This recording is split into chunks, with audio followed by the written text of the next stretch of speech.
पहले पद अरिहंत परमात्मा अनंत ज्ञान, अनंत दर्शन, अनंत सुख, अनंत वीर्य, ऐसे अनंत आत्मिक गुणों से बढ़कर शेष 8 ये मात्र पौद्गलिक हैं, अरिहंत परमात्मा के होते हैं।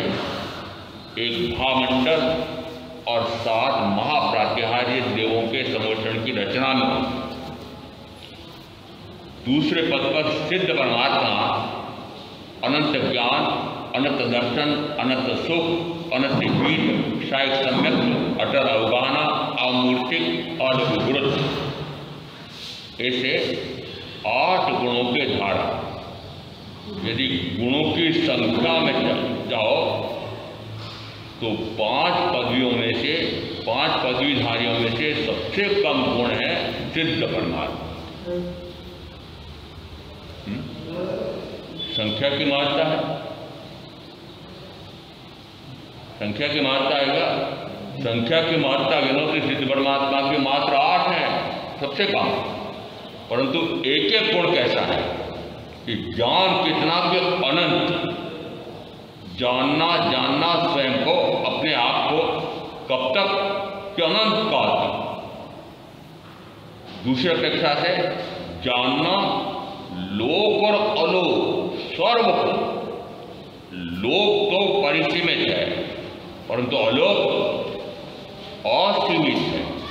तो ऐसे असीमित आलोक के भी जानने वाले उस आलोक आकाश में उन अरिहंत परमात्मा, सिद्ध परमात्मा ने क्या देखा, क्या देखते हैं?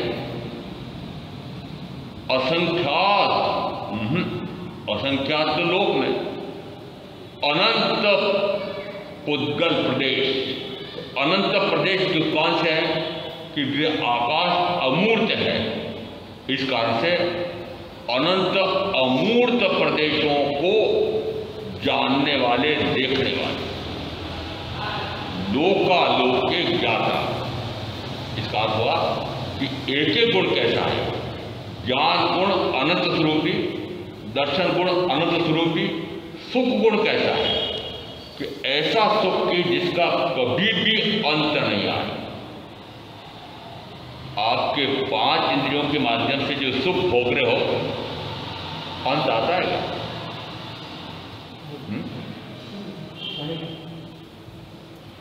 अंत आ जाता है, खाया पिया भोगा तुरंत समाप्त हो गया।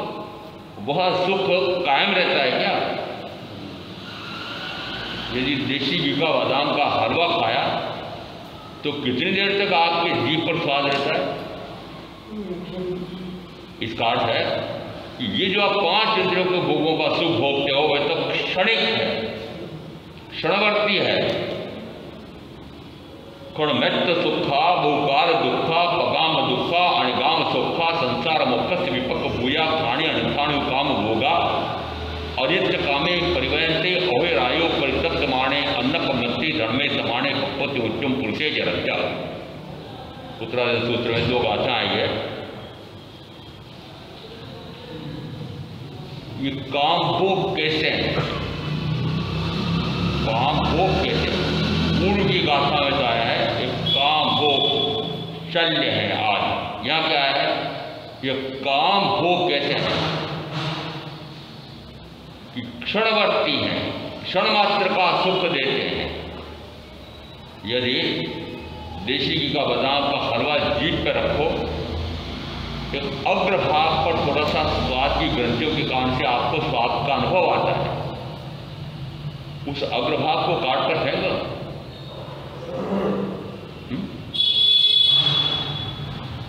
तो इस रसनेन्द्रिय पर विजय प्राप्त हो जाए, तो रसनेन्द्रिय पर विजय प्राप्त हो जाए तो भोगेंद्रिय पर, जनेन्द्रिय पर विजय प्राप्त हो जाती है, 5 इंद्रिय पर विजय प्राप्त हो जाती है। कहा क्षणमेत्त सुखा बहुकाल दुखा। तो प्रथमतः वो क्षण मात्र के सुखों को प्राप्त करने के लिए भी पहले कितना दुख उठाना पड़ता है। 5 वर्ष, 10 वर्ष, 15 वर्ष, 20 वर्ष, 25-25 वर्ष तक वो शिक्षा प्राप्त करके और फिर बड़ा पैकेज प्राप्त करके, फिर धन प्राप्त करके, और फिर इंद्रिय विषयों का सुख प्राप्त करता। पहले कितना कष्ट है, पहले कितना दुख उड़ा है। वह सुख किस काम का कि पहले इतना दुख उठाना पड़ता है, फिर कुछ काल के लिए, क्षण मात्र के लिए वह सुख प्राप्त होता है और वह सुख विलीन हो जाता है। कर्णमैत्य दुखा बहुकाल दुखा। फिर वह सुख जो है भोग करके मजा लेता हो, लेते हो, तो बहुत काल तक दुख देने वाला है। कर्णमैत्य दुखा बहुकाल दुखा, पगाम दुखा निगाम सुखा, के निरंतर दुखी दुख में जा रहा है और आत्मिक सुख से परे कर रहा है। आत्मिक सुख कौन सा कि जो इंद्रियों के बिना इन अरिहंत परमात्मा, इन सिद्ध परमात्मा को जो सुख प्राप्त होता है, वो कैसा सुख है? अनंत अव्यवहार सुख, उसमें देश मात्र भी बाधा नहीं है और अनंत काल तक उस प्रकार का भी सुख भोगते हैं।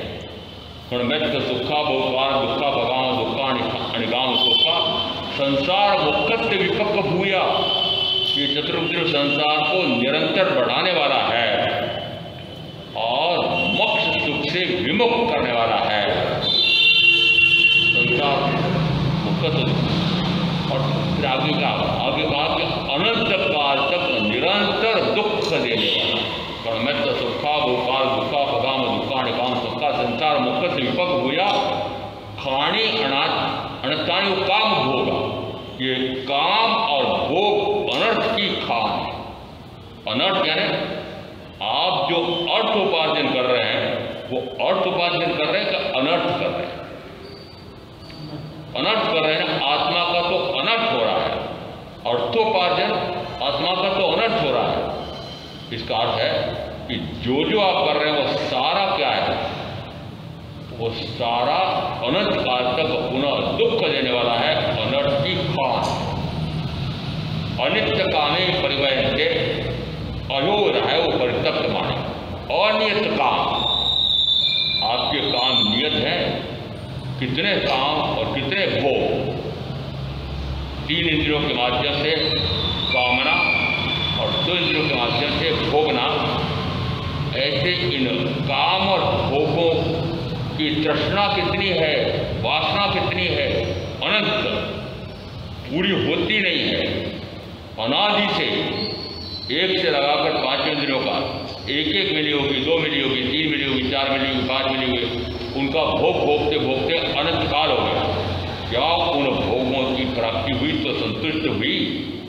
होती नहीं है, हुई नहीं, होगी नहीं। इसका अनित्य कामे परिवहनते अहोरायो परितप्त माने।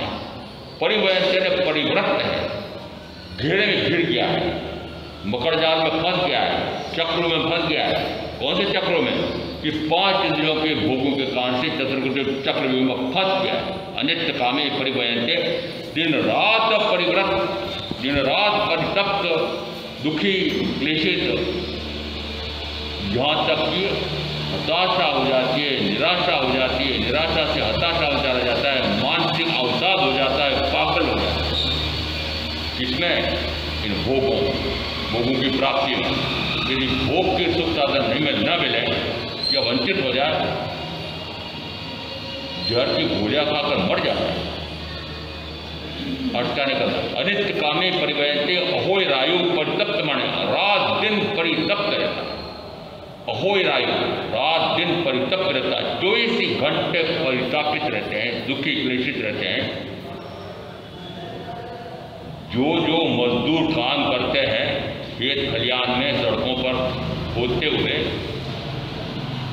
यदि प्रातःकाल 8 बजे से वे काम शुरू करते हैं, 4 घंटे तक काम करके फिर उनको रोटा खाने की छुट्टी मिलती है। उसी मिट्टी ढेले पर वह आराम से रोटा खा करके आधा घंटे तक चैन की नींद ले लेता है। आप श्रेष्ठियों से पूछता हूँ, आपको नींद रात में आसानी से आ जाती है? करवटें बदलते रहते हो और फिर भी नींद नहीं आती है, तो नींद की गोलियां खा करके और क्या निकल रहा है? चैन की नींद सो पाते हो? रात में भी आपको मानसिक क्लेश, शारीरिक क्लेश तो दिन भर, और उसके बाद में फिर और ज्ञान, रुद्र ज्ञान, मानसिक क्लेश, जिसे कहा अनित्य कामे परिवहन अहोरायो परितप्तमाने अन्नपमत्ते। दूसरा कहा अनित्य कामे परिवहन अहोरायो परितप्तमाने अन्नपमत्ते धन में समाने।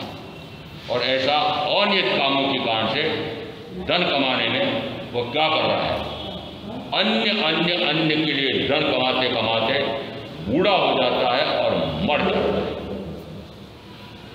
जो धन कमाने वाले से क्यों पूछ रहा हूं, ये किसके लिए कमा रहे हैं? कोई तो बोल दो, किसके लिए कमा रहे हैं? महाराज बेटे बेटी परिवार सुखी रहेंगे, परिजन सुखी रहेंगे, परिजन सुखी रहेंगे। पर के कारण जो संसारी साधारण कर्म कमाता है, कर्म भोग के समय नहीं मानता, जनभाव घटाता है। जो अन्य अन्य अन्य अन्य परिजनों के लिए, अन्य सगे संबंधियों के लिए, अपने भोगों के लिए जो कर्म उपार्जित कर रहे हो, उन कर्म का उपार्जन तो स्वयं कर रहे हो, और फिर जिसमें इस प्रकार का बिना कमाया धन बेटे पोते को मिलेगा, तो प्रथमतः तो वह उसका राखोड़ा कर देगा। प्रथमतः तो बाप या दादा का निशान में राखोड़ा उड़ाएगा, और फिर घर आकर के गुलछर्रे उड़ाएगा वो धन के, और धन का राखोड़ा कर देगा। समझ में आ रहा है? अनित्य काम जो कहा है कि अनित्य कामे परिवहनते अहोय रायु परितप्त माने अन्नप मध्य धन में समाने। अन्य अन्य अन्य अन्य के लिए धन कमाते कमाते बूढ़ा हो जाता है, मर जाता है, बूढ़ा हो जाता है, मर जाता है। क्या मिला? अरे हाथ में क्या आया आपके पूरे जीवन का सार क्या निकला? कि अनंत कर्म बांध करके और अनंत चतुर्भुज परिभ्रमण बढ़ा करके, और पहली बार नरक में, फिर तिरज में, फिर नरक में, फिर तिरज में करते करते 7 और उसके बाद अनंत भाव। ये आपके आज के हाल है। ये सिद्ध परमात्मा कैसे है कि इन 5 इंद्रियों के सुखों, उनको तो माना कि ये सुख है ही नहीं, सुख तो मात्र आत्मा का गुण है। ज्ञान, दर्शन, सुख, वीर, ये 4 गुण किसके हैं? आत्मा के। आत्मा के। कहाँ मिलेंगे? आत्मा को। अरे सुख जिसका गुण है वही मिलेंगे, आत्मा के ठिकाने पर मिलेंगे। क्या वस्तु में सुख है? नहीं। क्या व्यक्ति में सुख है? नहीं। क्या स्थिति परिस्थिति में सुख है? नहीं। ये व्यक्ति, वस्तु, स्थिति, ये सारे पुद्गल हैं, और आप पुद्गलों में सुख खोज रहे हो। कौन से पुद्गल? वो करोड़ों रुपए का धन वैभव, उसमें सुख भोग रहे हो, सुख खोज रहे हो। क्या सुख मिलेगा? नहीं। कहाँ ढूंढ रहे हो? वस्तुतः सुख आत्मा का गुण है, वह आत्मा के शोधन से ही प्राप्त होगा। शोधन के 2 अर्थ होते हैं, एक आत्मा की खोज करना। तो क्या आत्मा की गुम हो गई है? मैंने कहा हाँ, गुम हो गई। वो 5 इंद्रियों के भोगों के कचरे में गुम हो गई, उसको खोजना पड़ेगा वहां से। तो कहा एक अपेक्षा से आत्मा को खोजना पड़ेगा कहाँ गुम हो गई है। दूसरी अपेक्षा का आत्मा की विशुद्धि, शोध करता, उस समय उन तत्वों का विवेचन करके शुद्ध स्वरूप प्रकट करता है। इसका अर्थ है कि आत्मा की विशुद्धि करते करते वह अनंत सुख की प्राप्ति करता है। शोधन, शुद्धि करना और खोज करना। इसका अर्थ हुआ कि आत्मा में ही सुख है, सुख बाहर नहीं है। बाहर खोजने में, पुद्गल में नहीं मिलेगा। आत्मा का सुख आत्मा में मिलेगा। पुद्गल में सुख है क्या? पुद्गल यानी वर्ण, गंध, रस, स्पर्श, चढ़ने, गलने, नष्ट होने वाला वो पौद्गलिक शरीर का हो या बाई के सारे पुद्गल के अंदर। क्या पुद्गलों में सुख है? आपने मान रखा, इसीलिए तो करोड़ों के पुद्गल इकट्ठे कर रहे हैं। कितनी भ्रांति पा रखी है। इन पुद्गलों में सुख मिलता होता तो चक्रवर्ती के पास 6 खंड का राज्य है, 64,000 अप्सरा जैसी रानियां हैं, यदि उनको उसमें सुख मिला होता, सुख का अनुभव आया होता, तो ऐसे चक्रवर्तित्व का और ऐसे 64,000 अप्सरा जैसी रानियों को छोड़कर के सर्वृत्ति संयम क्यों लेते? इसका अर्थ है वायु में सुख नहीं है, उद्गुणों में सुख नहीं है, इन 5 इंद्रियों के काम और भोगों में सुख नहीं है। सुख आत्मा का गुण है, वो आत्मा के ठिकाने पर मिलेगा। ऐसा अनंत अव्यावहार सुख उन सिद्ध परमात्मा को प्रकट हुआ।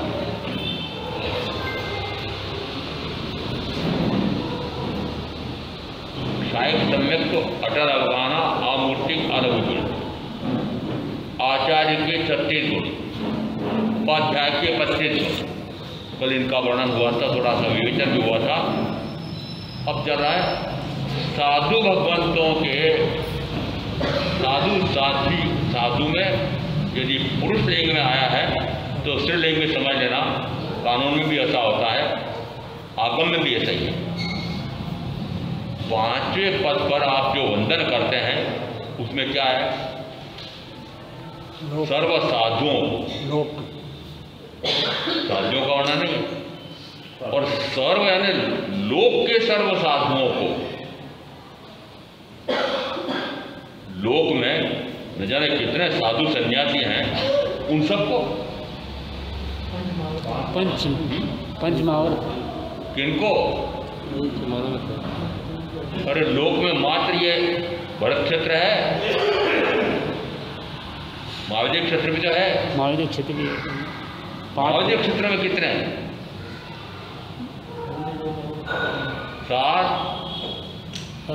20 करोड़।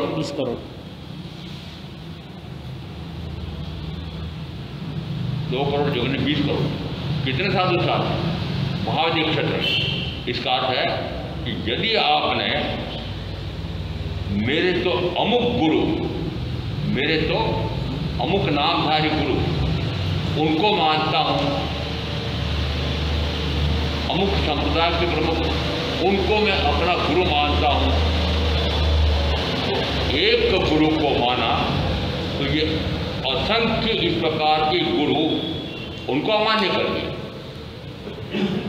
समझ रहे हैं कि गुरु आमना इतनी भ्रष्ट है कि एक गुरु आमना से आप लोक के सर्व गुरुओं के ज्ञान से वंचित हो जाते हैं, वंदना से वंचित हो जाते हैं। लोक के सर्व साधुओं का अर्थ होता है इस लोक में जहाँ जहाँ पर भी साधु है, तथारूप श्रमण महान है, उन सबको मेरा वंदन है। परंतु क्योंकि मुझे अमुक से ज्ञान का प्रकाश हुआ है, सम्यक का प्रकाश हुआ है, इस कारण से उनको मैं अधिक परम उपकारी मानता हूँ, इसलिए प्रमुखता उनको और सर्व साधु साध्वियों को वंदन नमस्कार करता हूँ। साधु साध्वी कैसे हैं? इनके 27 गुण हैं। इन 27 गुण में कौन से गुण तो आत्मिक गुण हैं और कौन से गुण मात्र बाह्य अपेक्षा से शुभ रूप पुण्य का उपार्जन कराने वाले। 5 महाव्रतों का निर्विचार पालन करते हैं, 5 समितियों का सावधानी पूर्वक पालन करते हैं। हिंसा से अहिंसा में आ गए। हिंसा पाप है, अहिंसा बोलो ना, दया, अहिंसा दया, अहिंसा दया, परम धर्म है, दया, अहिंसा पुण्य है, अहिंसा पुण्य है। मात्र भी एक आगम का संतर दे रहा हूँ, 7-6 व्याख्या प्रगति। हिंसा यावत मिथ्या दर्शन चलने में रत रहने वाला जीव कर्कश वेदनी कर्म का उपार्जन करता है। कर्कश शब्द अपने आप में स्पष्ट है कि वह ऐसे दुखपूर्वक भोगे जाए इस प्रकार के कर्म का उपार्जन करता है। हिंसा यावत मिथ्या दर्शन चलने में जो जीव रत है वह कर्कश वेदनी कर्म का उपार्जन करता है। हिंसा यावत परिग्रह से विरत होता है और क्रोध विवेक से मिथ्या दर्शन चलने में विवेक करता है, वह अकर्कश वेदनी कर्म का बंध करता है। अकर्कश यानी क्या? सुखपूर्वक भोगा जा सके इस प्रकार। तो क्या हुआ ये? पुण्य। पुण्य। परम धर्म कैसे बना? महावीर जयंती पर और विशेष अवसरों पर एक घोड़े पर एक नौजवान को बिठाया जाता है और एक 3 कोने वाला एक झंडा लहरा रहा होता है, उस पर लिखा होता है, हाँ क्या लिखा होता है? अहिंसा परमो धर्म। अहिंसा परमो धर्म। संस्कृत है कि प्राकृत है? संस्कृत है। अहिंसा परमो धर्म संस्कृत है। अहिंसा परम धर्म है और यह श्रीमद् भागवत में आया है, हमारे आत्मा में आया। फिर यह हमारे यहाँ कैसे आया? वस्तुतः अहिंसा परम धर्म का बनता है कि जिस समय में अपने स्वयं के गुणों में घात न हो जाए ऐसा ध्यान रखो। ज्ञान, दर्शन, सुख, वीर, ये मेरे भाव प्राण हैं। भाव प्राणों को समझने के लिए द्रव्य प्राण समझ लो।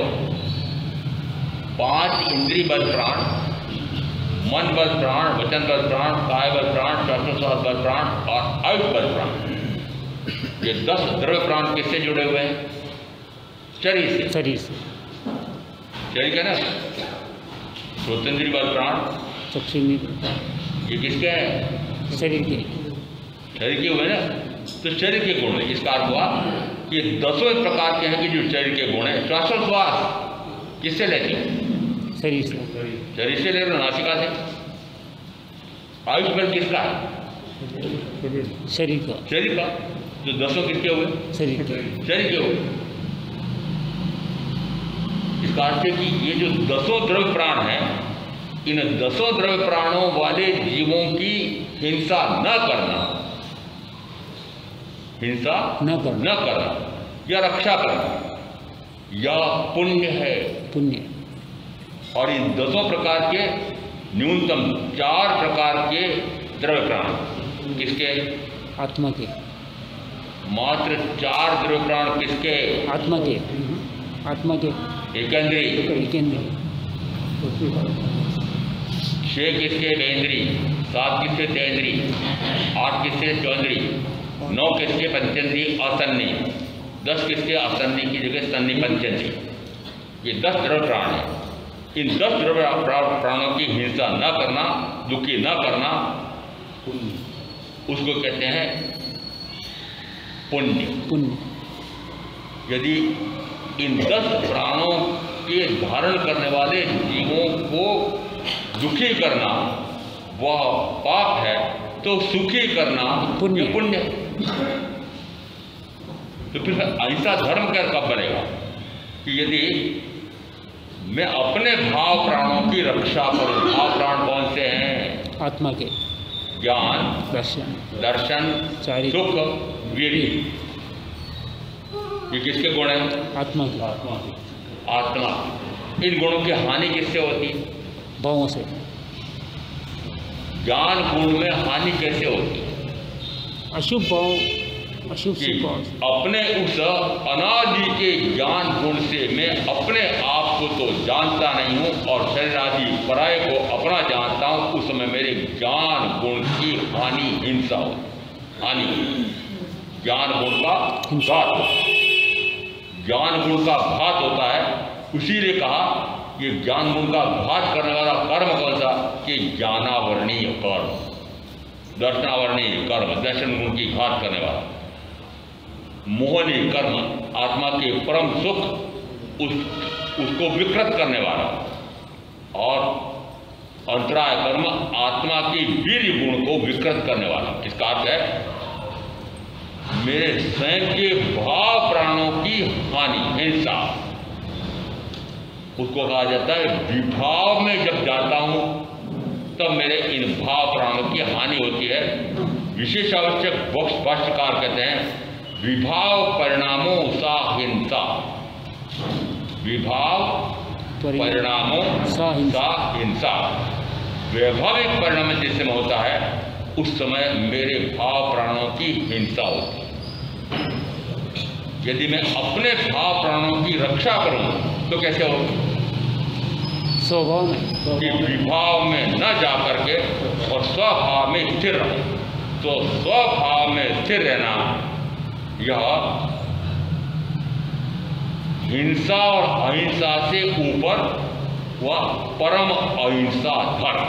क्यों? क्योंकि इससे आत्मा का धर्म प्रकट हुआ है। आत्मा का धर्म प्रकट, स्वभाव, वितरागभाव, आत्मभाव, आत्मधर्म यह प्रकट हुआ है। जिस समय आत्मा का स्वभाव प्रकट होता है उस समय कहा जाता है यह परम धर्म।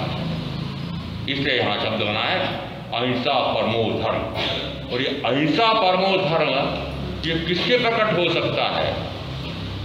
आपके सर्ववृत्ति संयम ले लेते हैं, प्रवज्ञा ग्रहण कर लेते हैं, उसके बाद निरंतर ज्ञाता दृष्टा सुरप्रवणता, ज्ञाता दृष्टा सुरप्रवणता, मात्र अपने आप को ही जानना, अपने आप को ही देखना, अपने आप में रमना, उसमें कहा जाता है मेरे अपने भाव प्राणों की रक्षा हो रही है। ज्ञान दर्शन सुख वीर।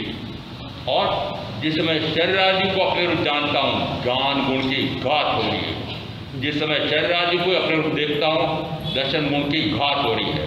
जिस समय शरीर आदि पांच इंद्रियों के भोग आदि का मजा लेता हूँ मेरे उस अनंत अव्याभास सुख की घात हो रही है।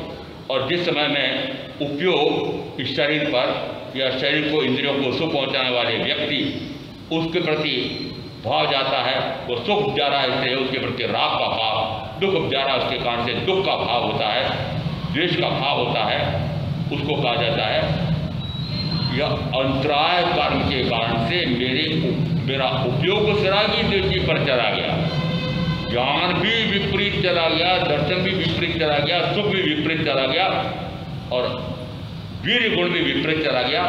एक एक गुण के विपरीत जाने पर ज्ञानावरणादि 7 प्रकार के कर्मों का बंद हो जाता है।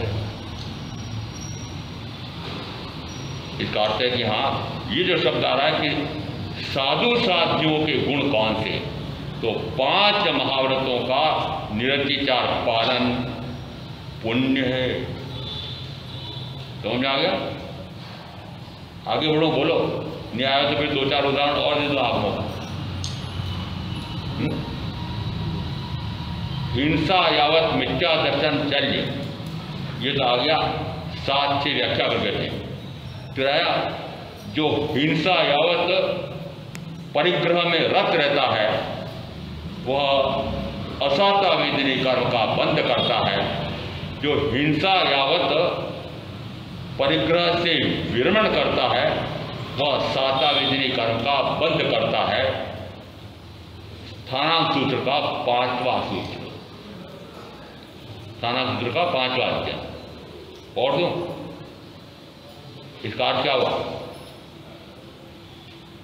अर्थ ये हुआ कि मुझे तो अपने शुद्ध स्वरूप को प्रकट करना है, अपने स्वयं के गुणों की रक्षा करना है। वो गुण कौन से? कि मेरा ज्ञान दर्शन सुख वीर नाम के गुणों की रक्षा करना है। और उनकी रक्षा कैसे होती है? कि विभाव में न जाऊं, स्वभाव में रहूं। विभाव क्या है? राग आदि, द्वेष, सारे रागादि, क्रोधादि, मोहादि, रत्यादि, हिंसादि, मिथ्यात्वादि, ये सारे तो पाप हैं। पाप से भी गति है और पुण्य से भी गति है। इसका अर्थ है कि जिस समय मैं शुभ में जाता हूँ तब भी पुण्य का वध करके गति में जाता हूँ और गति कोई सुखदायक नहीं, गति कोई सुखदायक नहीं है। इस अपेक्षा से पुण्य का कार्य करूं तब भी, पाप का कार्य करूं तब भी वह वैभाविक परिणाम ही है। स्वभाव परिणाम कौन सा होगा? कि जिस समय में पुण्य और पाप दोनों से परे होकर के शुद्ध स्वभाव में रमण करता हूं तब कहा जाता है वह कर्म की निर्जरा कर रहा है। स्वभाव में रहना कर्म की निर्जरा हो जाती है। निर्जरा करना नहीं है, पर भाव से हट करके स्वभाव में आ जाओ, कर्म का आश्रय बंद रुका और समझ लेते रहो। करना तो क्रिया है, करना नहीं है। क्या ज्ञान गुण को करना पड़ता है? ज्ञान गुण मेरा है, क्या मिश्री को मिठास करना पड़ता है? मिठास का स्वयं का गुण है। उसी प्रकार से ज्ञान मेरा स्वयं का गुण है, उसको करना नहीं है। जानना मेरा गुण है, तो जानना जानना जानना उस गुण को मैंने प्रकट किया। ये प्रकट किया इसका अर्थ हुआ कि ज्ञान संपन्नता प्रकट हुई। 5 महाव्रत का निरतिचार पालन, 5 समितियों का सावधानीपूर्वक पालन। आगे फिर दिया 3 ज्ञानादि। 3 ज्ञानादि कौन से? ज्ञान संपन्नता, दर्शन संपन्नता, चरित्र संपन्नता। ये 5वें पदधारी कैसे होते हैं कि 3 प्रकार के इनके ज्ञान संपन्नता, दर्शन संपन्नता, चरित्र संपन्नता प्रकट हुई है। और अब ज्ञान संपन्न जीव किसे कहते हैं? उत्तराधिकार सूत्र के 29वें अध्ययन में 73 बोल हैं, उसमें ज्ञान संपन्न नाम का बोल भी है। भगवान ज्ञान संपन्नता से जीव को किस फल की प्राप्ति होती है? समझ में आ रहा है कि सिर के ऊपर निकल रहा है? अरे सारे भाई बहनों को पूछ रहा हूँ, क्योंकि उदयमणि के प्रवचन सामान्यतः मैंने सुना है कि अंदर तो उतरते नहीं, सिर के ऊपर से निकल जाते। सुना है, अब यहाँ का भी सुना नहीं है, पूछ लेता हूँ कि अभी मैंने ये इतनी बात कही थी कि सिर के ऊपर से निकली है कि अंदर उतरी है। ये भाव प्राण की रक्षा कैसे होती है, भाव प्राण की हानि कैसे होती है, घात कैसे होता है, बहुत गूढ़ मर्म रहस्य है। भाव प्राणों की रक्षा करना है, द्रव्य प्राणों की रक्षा करना, द्रव्य प्राणों की हिंसा न करना, ये तो पाप है, पुण्य है। भाव प्राणों की रक्षा करना यह धर्म है। ये इतनी रहस्यपूर्ण बात है, सामान्यतः आपको विवेचन कहीं मिलेगा नहीं और सुना होगा नहीं। इसे पक्का कर लो कि अपने भाव प्राणों की रक्षा कैसे होगी कि यदि मैं विभाव में न जाऊं तो मेरे भाव प्राणों की ज्ञान, दर्शन, सुख, नाम की गुणों की रक्षा हो। और विभाव है, शुभ भी विभाव है, अशुभ भी विभाव है, और दोनों कर्म कराते हैं। चाहे एक ऐसा कर्म है कि जो दुखी करता है नरक में, चिरेंज में, दूसरा ऐसा कर्म है कि स्वर्ग में और मनुष्य गति में ले जाकर सुख प्रदान करता है। तो सुख और दुख, सुख और दुख, तो ये पौद्गलिक सुख और पौद्गलिक दुख है। ये सुख कौन से? अभी जो आप सुख प्राप्त कर रहे हो, ये 5 इंद्रियों के माध्यम से, किसी वस्तु से, व्यक्ति से, स्थिति से। तो व्यक्ति भी पुद्गल है, वो पत्नी पुद्गल है, वो पति पुद्गल है। पुद्गल पिंडी है। आना तो बोलो शराब जी, बड़े छोटे पुद्गल ही है। अरे पुद्गल है क्या? नहीं महाराज, जीती जाग की पत्नी है, जीता जाग का जीव है। तो उदाहरण देता हूँ समझने के लिए। पिताजी एक बेटे के वधू ढूंढने गए। अब आजकल आपकी स्थितियाँ मैं भी जानता हूँ कि जैनियों की ये लिंग की व्यवस्था गड़बड़ा गई है। पुरुष तो अधिक पैदा हो रहे हैं और स्त्रियां नहीं हो रही हैं। क्या कारण है? दोनों बताओ। क्या लड़का चाहिए? बेटियों की संख्या घटती जा रही है, बेटों की संख्या बढ़ती जा रही है। इसलिए आजकल जैनियों को वधु प्राप्त नहीं होती है तो कोई 2 लाख, कोई 5 लाख, कोई 10 लाख में न जाने कहाँ से खरीद करके वधु बना रहे। आपकी सारी बोले जानता हूँ, समझ में आ रहा है क्यों हुआ है? बेटी नहीं चाहिए, मां तो चाहिए, पत्नी भी चाहिए। मां तो चाहिए, पत्नी भी चाहिए, पर बेटी नहीं चाहिए है। अरे बहनों से पूछ रहा हूँ, है कि नहीं है? बेटी नहीं चाहिए। ये खुद बेटियां हैं, इनको बेटी नहीं चाहिए। क्यों? बेटी हो उसको भी पढ़ाना तो उसी प्रकार से पढ़ता है जैसे बेटे को पढ़ाया, खर्च तो उतना ही लगता है। इतनी ऊंची से ऊंची पढ़ाई करा दी और उसके बाद में फिर इतना ऊंचे से ऊंचे उसको पैकेज मिल गया, तब भी यदि उसके लिए वर्ड ढूंढे तब तो बड़ी अच्छी बात है, उसको कुछ लगता नहीं पैसा। परंतु माँ बाप ढूंढने जाए तो पता नहीं कितना रुपया लगता है, और यदि इतना रुपया भी दहेज में दे और कितना ही वस्त्रालंकार दे और बारातियों की सेवा में दिन भर 24 घंटे लगे रहें, तब भी जरा सी कमी रह जाए तो बाराती या दूल्हा या उसके मित्र 10 सुना जाते हैं माता पिता को, तो माता पिता कहते हैं ऐसी बेटी नहीं। समझ में आ रहा? इसलिए जैसे ही पता लगता है कि घर में बेटी कन्या आ गई है, काट करके फेंको डॉक्टर साहब, टुकड़े टुकड़े कर दो। किसके टुकड़े टुकड़े हो रहे हैं? समझ में आ रहा है? बहनों को पूछ रहा हूँ, आपको भी पूछ रहा हूँ, आप भी साझेदार हो जाते। नहीं चाहिए बेटी। मुझे टुकड़े टुकड़े करके चिकित्सक फेंक रहा निकाल करके, वो किसके टुकड़े हो रहे हैं? एक मनुष्य आया है घर, लिंग चाहे स्त्री का हो, परंतु मुझे क्या है, सारे अस्पतालों में एक बड़ा सूचना पत्र लगा रहता है यहाँ लिंग परीक्षण नहीं होता है, पर कहाँ का होता है आपको पता है। और लिंग परीक्षण करके एक वह पर्ची बनाता है, उसमें 2 निशान लगाता है। एक निशान होता है हरा निशान, तो एक निशान होता है लाल निशान। आप समझ जाते हो? खतरा, लाल निशान खतरा है। कौन है? बेटी है, काट के फेंको, बेटी नहीं। गर्भपात कराने वालों, सुन लेना, करने वाले कराने वाले जो भी हैं, एक पंचेंद्रीय तिरेंच की हत्या करने वाला भी सीधे नरक में जाता है। महाराजा श्रेणी का क्या हुआ? सात्यनारायण के गवाह पड़ा था। तो मनुष्य, समझ में आ रहा है?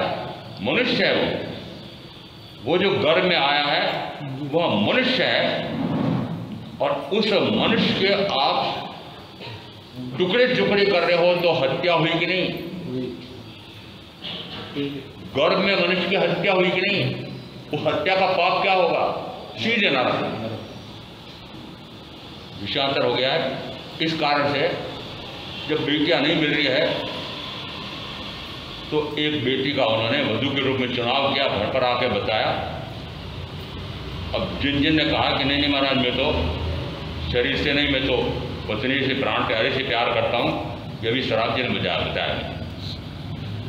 पिताजी चुन कर के आए, बेटा लड़कियाँ मिलती नहीं है, क्या करूँ? वो ऐसी मिली है, वो थोड़ी सी लंगड़ी है, आँख से कानी है और काली कलूटी है, पर क्या करूँ बेटा? बना लोगे उसको? अरे पत्नी बना लोगे? क्यों? जीता जाता है ना। अरे जीता जाता है ना, तो फिर आपने संबंध कैसा बनाया? पति या पत्नी? शरीर से संबंध बनाया, आत्मा से बनाया? या पति और पत्नी मिलकर के आत्मा का संबंध निर्वाह कर रहे हैं? अरे एक दूसरे को आत्मा मान ले तो भोग सकता है। आपने शरीर सुख मान के शरीर का सुख भोग रहे हो, शरीर के माध्यम से सुख भोग रहे हो। यद्यपि शरीर सुख भी आत्मा साथ से, तो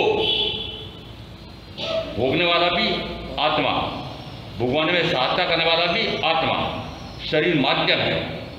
इसका अर्थ है कि जिस समय कहा जाता है कि ज्ञान संपन्न जीव कौन होता है, कि वह सर्वभावाभिगम का ज्ञाता होता है। सर्वभावाभिगम का ज्ञाता होकर के वह संसार अटवी में अटकता भटकता नहीं है। जैसे सुई डोरे सहित हो तो वह गुमती नहीं है, गुम भी जाए तो जल्दी मिल जाती है। ऐसे यदि ज्ञान के साथ यह जीव है, जीव के साथ ज्ञान है, तो चतुर्विध संसार अटवी में भटकता नहीं है। और ऐसी ज्ञान संपन्नता प्रकट कैसे होती है कि तीर्थंकर परमात्मा की वाणी सदगुरु के माध्यम से सुन करके उसको स्वयं ही स्वयं को अपने ज्ञान गुण से वो ज्ञान गुण पर प्रकट होता है, वो ज्ञान संपन्नता। तो शब्द आया है इसमें, वह ज्ञान, विनय, चारित्र और तप रूप संयोगों को संप्राप्त कर और स्व समय रथ को भी जान जाता है, पर समय रथ को भी जान जाता है, स्व को भी जान जाता है, पर को भी जान जाता है, स्व यानी आत्मा को भी जान जाता है, पर यानी शरीरादि को भी जान जाता है। तो शरीरादि को जान करके पर समय रथ से परे हट करके और स्व यानी आत्मा, समय भी आत्मा, समय का अर्थ आत्मा, स्व समय रथ आत्मा को जान लेता है, पर समय रथ आत्मा को भी जान लेता है। पर समय रथ आत्मा कौन सा? और यानी, और स्व पर को पक्का कर लो, स्व यानी मैं आत्मा, पर यानी शरीरादि सारे पराए। और भी मेरे सामने तो बोल दो, शरीरादि मेरे सामने तो बोल दो कि महाराज मेरी वो पत्नी नहीं है, 8 मास की पुतली है, 8 मास की पुतली है, सड़ने निकलने रक्त होने वाली है, न जाने कब छूट जाने वाली है, ऐसी पति की लेकिन अरे मेरी कैसे हुई, वो मेरा कैसे हुआ प्राण प्यारा, न जाने कब साथ छोड़ देगा, न जाने कब साथ छोड़ देगी, तो न जाने कब धोखा देने वाला, न जाने कब धोखा देने वाली। आपने इसकी मोह ममता कर रखी, कितनी मोह ममता। आज मैं इनका नाम भूल जाता है, छोटी शराब की, इनके घर गया, अब 2 बहनें खड़ी थी, मेरे को समझ में आया इनका इनकी पत्नी कौन सी। जैसे उन्होंने संकेत से बताया कि मैं हूँ, मैंने संकेत किया, 2 धक्का इनको बाहर, रिक्शा ले, नहीं मारा, क्या बोले, नहीं मारा। मैंने कहा मरोगे मोह में अनंतवार, क्या करोगे, मोह में अनंतवार मरते रहोगे। क्यों कि मोह सबसे अधिक कर्म का बंद कराने वाला है, और सबसे अधिक मोह ममता मूर्छा किसमें है। सगे संबंधियों से मैं पूछ रहा हूं, किस सगे या किस संबंधी से आपको सर्वाधिक मोह है, प्रियता है, प्रेम है। 3 प्रकार के संबंध परिवार में मानता हूं मैं। एक बड़ों का छोटों के प्रति स्नेह और वात्सल्य का भाव, छोटों का बड़ों के प्रति आदर सम्मान भाव और सेवा भाव, सेवा कार्य, और बराबर के प्रति प्रेम, बराबर वालों के प्रति प्रेम। और अब यहाँ दोनों शराब को आप सारे पति और सारे पत्नियों को पूछ रहा हूं कि सर्वाधिक प्रेम किससे,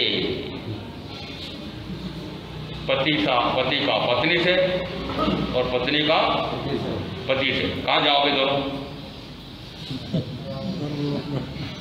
दृष्टांत देता हूं, एक तरफ पति है और दूसरी तरफ जितने ससुराल के संबंधी हैं वो सारे एक पलड़े पर बैठे हुए हैं और पत्नी एक पलड़े पर बैठी। बताओ पलड़ा किसका भारी हो? और ये टाकरी तोड़ने वाले बता दो, एक तरफ इतने सगे संबंधी बैठे हुए हैं, एक तरफ पति या पत्नी बैठी हुई है, पलड़ा किसका भारी होगा? पत्नी का पलड़ा भारी होगा। समझ गए? या पति का पलड़ा भारी होगा। इसका अर्थ है कि सर्वाधिक प्रेम, सर्वाधिक मोह मूर्छा, वो सबसे अधिक कितनी, जो दृष्टांत आज इसलिए दे रहा हूँ क्या सुबह भुगत के आया हूँ मैं। नहीं मारा, ये वही नहीं है। सारे पति बांध के रख रखा, कस के बांध रखा, छूट न जाए। वो काल जन आएगा तब भी उससे। एक महासती कौन थी हमारे यहाँ? अरे नहीं, वो काल ले जा रहा था उसके पति को, रोक दिया। वस्तुतः वो दृष्टांत गलत है। काल इस प्रकार से आता नहीं है। काल का अर्थ होता है आयुष्काल। और आविष्कार पूर्व भाव में मैंने बांधा है, वो कितना बांधा है वो तब पक्का है। एक पल विपल भी घटता बढ़ता नहीं इस भाव में, परंतु वह काल आयुष्कार कितना बांधा है आप सबको पता नहीं है, किसी को पता नहीं है। इसका अर्थ है कि वह आयुष्काल न जाने कब पूरा हो जाता है, और जिससे इतनी मोह और ममता और मूर्छा कर रखी है वह न जाने कब प्राण प्यारा या प्राण प्यारी छूट जाता है या छूट जाती है, और रोते बिरखते रहते हो।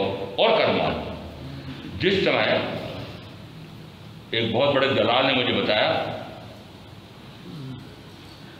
एक बंगला स्वामी, एक मकान के स्वामी ने दलाल को कहा मेरे को मकान बेचना है। ठीक है बता दो। जैसे वो मकान में ले गए, उस मकान में जितने कमरे थे उन सारे कमरों में वो अपनी दिवंगत पत्नी के चित्र लगा रखे। क्यों लगा रखे? कि जिस कमरे में जाओ उस कमरे में देखते से याद आ जाए। समझ आ रहा आपको? जब जीवित थी तब भी मोह ममता करके अनंत कर्म मानते रहे, मर गई तब चित्र देख देख करके भी वापस कर्म मान करके संबंध जोड़ करके कर्म मान करके मोह कर बंद कर। यह आपके हाल है। खाना से बोलो। मर गया है, मर गई है, तब भी प्रथमतः 3 दिन कहो, 12 दिन कहो, 13 दिन कहो, और जिस समय पति का देहावसान होता है, मुझे पता है कि शव जिस समय बाहर रखा रहता है और अर्थी सज जाती है तो पत्नी अंदर के कमरे में से बाहर आती है और चारों तरफ चक्कर लगा करके धोख दे करके चली जाती है। कितनी देर के साथ थी? और फिर जितने सगे संबंधी हैं वे उस खाटली के आगे के पीछे, अरे काटली के आगे पीछे, आगे चलते हो पीछे चलते हो? बारात में बाराती आगे, दूल्हा पीछे, और वो अर्थी में जा रहा वो आगे। समझ में आ रहा है? फिर बोलते जाते हैं हरियंत नाम सत्य है। क्या किसको सुना रहे हो? जीवन भर तुमने हरियंत का नाम नहीं सुना, इसलिए वो सारे क्या कर रहे हैं? उसको हरियंत नाम रटा रहे हैं। चले जाते जाते हरियंत नाम को सुन ले, आगे जाता गत्य है, आगे जाता तो गति गति है, परिभ्रमण ही परिभ्रमण है। तो अभी सुन ले। कब सुना रहे हो? अरे कब सुनाएंगे आपको? बहनों को पूछ रहा हूँ। जिस समय अर्थी जा रही होगी स्मशान की तरफ, तो जितने भी दाह संस्कार में भाई जाते हैं वे कहाँ तक साथ देते हैं? स्मशान तक। आत्मा का परिजन का साथ दे रहे हैं कि शव का साथ दे रहे हो? शव का साथ दे रहे हो, आत्मा का साथ? क्या जो चला गया उसके साथ जाओगे? चले जाना। सती प्रथा थी हमारे यहाँ पे। वस्तुतः ये जो आपने प्रकार के संबंधों के बीच में मोह ममता पाल रखी है, यह अज्ञान का प्रतिफल है। ज्ञान संपन्न जीव क्या करता है? वह सर्वभावाभिगम को जान लेता है। सर्वभावाभिगम का क्या अर्थ है? सर्वद्रव्य के सर्वभावों को, उसके रहस्य को, गम को, गीतार्थ को, गूढ़ार्थ को जान लेता है सद्गुरु के सदुपदेश के माध्यम से वितराग की वाणी के कारण। सर्वद्रव्य में कौन से द्रव्य? ये 6 द्रव्य, 5 अस्तिकाएं, उनका स्वरूप जानता है। मैं अन्य 5 अजीव द्रव्यों से पूर्णतः भिन्न एक जीव द्रव्य हूँ। अमुक प्रकार के ऐसे ऐसे मेरे गुण हैं, अनंत ज्ञान, अनंत दर्शन, अनंत सुख, अनंत वीर्य, ऐसे अनंत गुणों का धारक जो गुण मुझ में हैं, जो वे सारे गुण इन 5 द्रव्यों में नहीं। जैसा त्रैकालिक अस्तित्व मेरा है, वैसा ही त्रैकालिक अस्तित्व यदि 4 अस्तिकाएं में भी है, तब भी उन अस्तिकायों में जानने, देखने, अनुभव करने की शक्ति नहीं। फिर मेरे साथ 3 संयोग हैं। एक शरीर है औदारिक, औदारिक वर्णना का बना हुआ शरीर पुद्गल है, इस औदारिक वर्णना के शरीर और शरीर के सुख के 5 इंद्रियों के सुख के लिए जो विकार का भाव करता हूँ वह भी 12-5 व्याख्या प्रकृति के अनुसार आया है कि वह भी 5 वर्ण, 2 गंध, 5 रस और 4 स्पर्श वाला है। इसका अर्थ है कि जितने भी आप विकार के भाव कर रहे हैं वे भी वर्ण, गंध, रस और स्पर्श वाले हैं। तो भाव क्योंकि पौद्गलिक भाव है, पुद्गल प्रेरित है, कर्म पुद्गल रूप है, उस कर्म के कारण से सामने निमित्त आया वह भी पुद्गल है, और उस पुद्गल के माध्यम से आपने जो भाव किया वह पौद्गलिक भाव है, आत्मिक भाव नहीं। तो रागादि भाव भी पुद्गल है, और उस पौद्गलिक भाव के कारण से, रागादि भाव के कारण से ज्ञानावरणादि कर्म का आश्रय बंद होता है। वे कार्मण वर्णा के पुद्गल भी पुद्गल है। तो मेरे साथ जुड़ा हुआ शरीर, रागादि, ज्ञानावरणादि, ये तीनों संयोग है, तीनों संयोगी पुद्गल हैं, और मैं शुद्ध चैतन्य स्वरूपी आत्मा।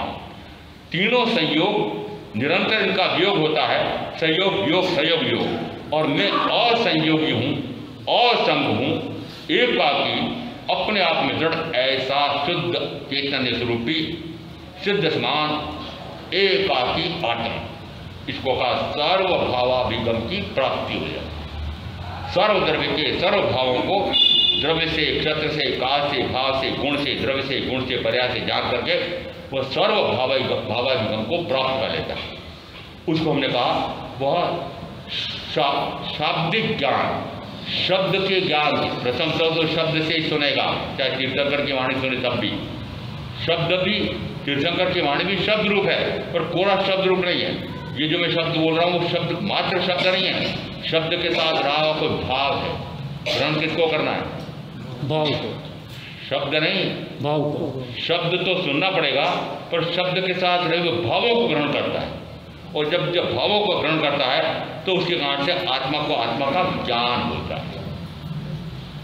ऐसा वह ज्ञान संपन्न जीव, जैसे दृष्टांत दिया कि यदि सुई डोरे के साथ हो तो घूमती नहीं है, उसी प्रकार से यदि जीव ज्ञान सहित हो तो संसार अटवी में, चतुर्गति में परिभ्रमण नहीं करेगा।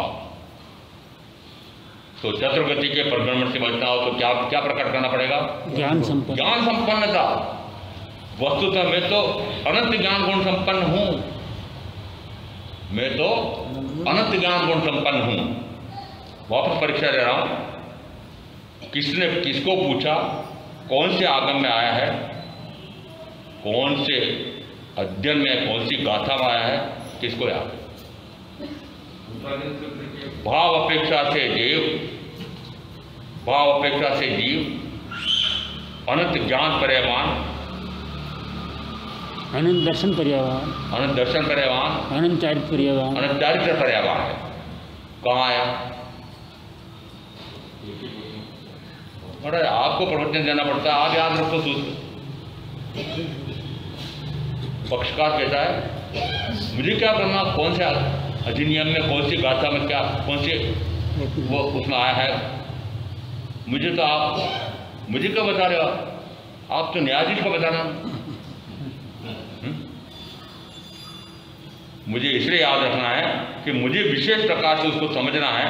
तो फिर महाराज ने बताया था तो वास्तव में सही अर्थ बताया नहीं बताया, या सही भी बताया तो पूरा समझना है।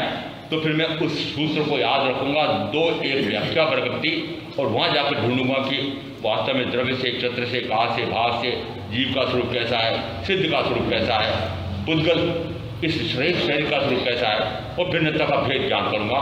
वो कहलाता है ज्ञान संपन्न जीव। ज्ञान संपन्न जीव, जिस समय वह जीव ज्ञान सहित हो तो वह चतुर्विध संसार अटवी में अटकता भटकता नहीं है। वह ज्ञान कैसे प्रकट होता है? तो कहा वह ज्ञान, विनय, चारित्र और तप। ज्ञान विनय शब्द है, यहाँ पर दर्शन नहीं है। दर्शन गुण आत्मा का स्वयं का गुण है, परंतु यहाँ पर वो दर्शन गुण कहो कि ज्ञान गुण कहो कि सुख गुण कहो कि वीर गुण कहो, यह प्रकट किससे होगा? कि सदगुरु के सदुपदेश से। और वह सदगुरु का परम विनयोपासक होगा तो सदगुरु का बोध प्राप्त होगा।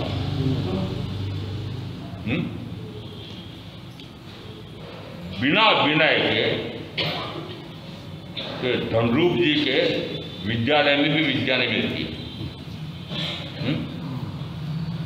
आना तो बोलो।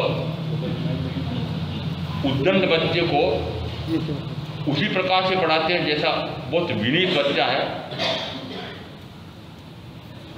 उद्दंड बच्चों को उसी प्रकार से पढ़ाते हो क्या जैसे विनयवान ऐसा बच्चा भी बैठा हुआ है, उस पर ध्यान ज़्यादा देते हैं। यदि उसको समझ में नहीं आया तो वो कहेंगे घर आ जाना, मैं निश्चित पढ़ा दूंगा। क्यों? और बड़ा विनयवंत बच्चा है।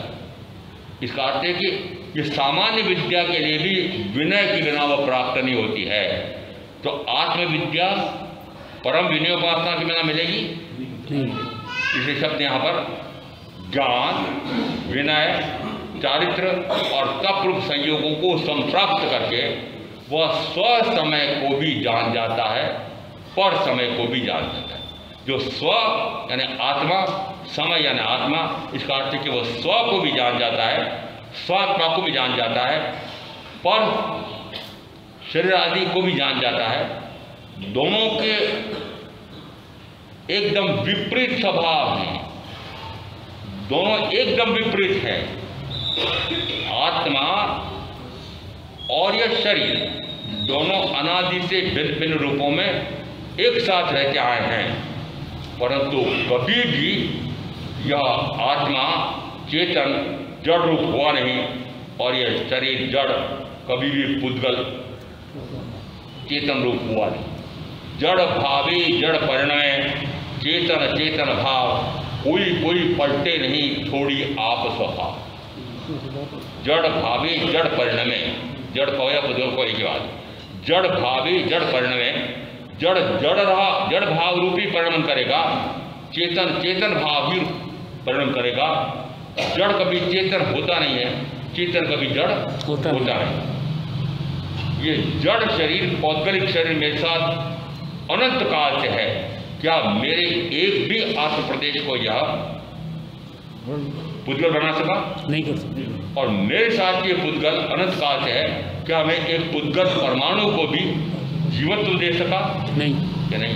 इसका अर्थ है कि जड़ जड़ रहता है सदा काल और चेतन चेतन रहता है सदा काल, चाहे दोनों एक साथ अनादि से हैं।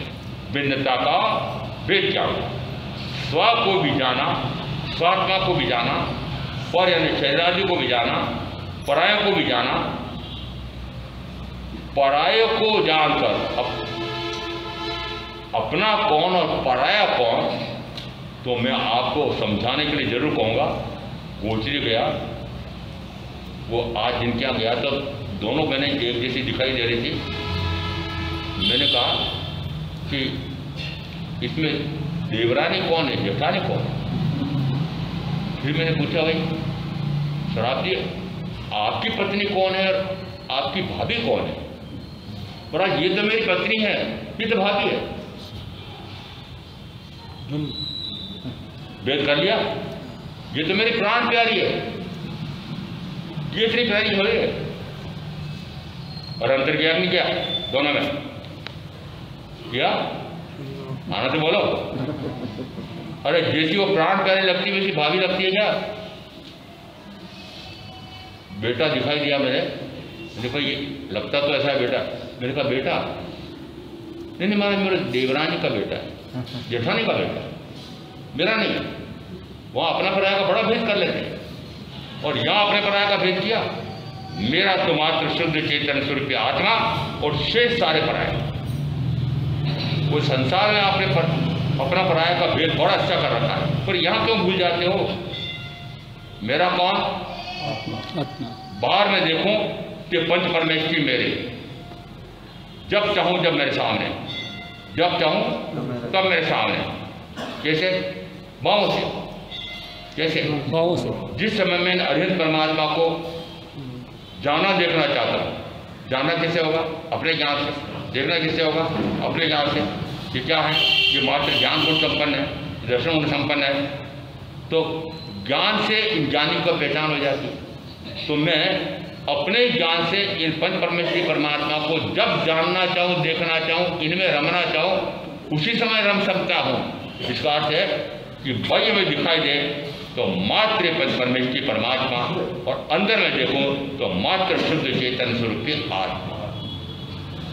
क्या करना पड़ेगा?